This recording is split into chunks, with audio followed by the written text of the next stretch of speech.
ગરુડેશ્વર તાલુકાની 12 શાળાઓ અને તિલકવાડા તાલુકાની ગણશીડા શાળાના કુલ 491 જરૂરિયાતમંદ બાળકો માટે અભિનવ શારદા ગ્રુપ વડોદરા દ્વારા એક પ્રશંસનીય સેવા કાર્ય હાથ ધરવામાં આવ્યું હતું।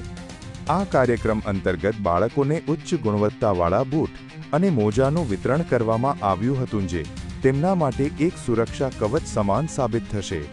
ધૂમધકતા તાપમાં કાંટા ઝાંખરા અને કાચા પાકા રસ્તાઓ પરથી શાળાએ જતા બાળકોના પગનું રક્ષણ કરવું અત્યંત જરૂરી છે। આ જરૂરિયાતને ધ્યાનમાં રાખીને અભિનવ શારદા ગ્રુપે આ સેવા કાર્ય કર્યું છે। આ માત્ર પગરખાંનું વિતરણ નથી, પરંતુ બાળકોના સ્વાભિમાન અને તેમના ઉજ્જવળ ભવિષ્ય માટેની એક સુંદર લાગણી છે। આ સેવા કાર્ય બદલ અભિનવ શારદા ગ્રુપના તમામ દાતાઓ, શિક્ષક મિત્રો અને સેવાભાવી કાર્યકરોનો તિલકવાડા તથા ગરુડેશ્વર તાલુકાના શિક્ષકો, એસએમસી સભ્યો અને ગ્રામજનો દ્વારા હૃદયપૂર્વક આભાર વ્યક્ત કરવામાં આવ્યો હતો। બાળકોના ચહેરા પરનું સ્મિત આ સમગ્ર સેવા કાર્યની સૌથી મોટી સફળતા છે। ભાઈલાલભાઈ બારિયાને 24 news Narmada. Daily news update માટે NEET 24 ને સબસ્ક્રાઇબ કરો।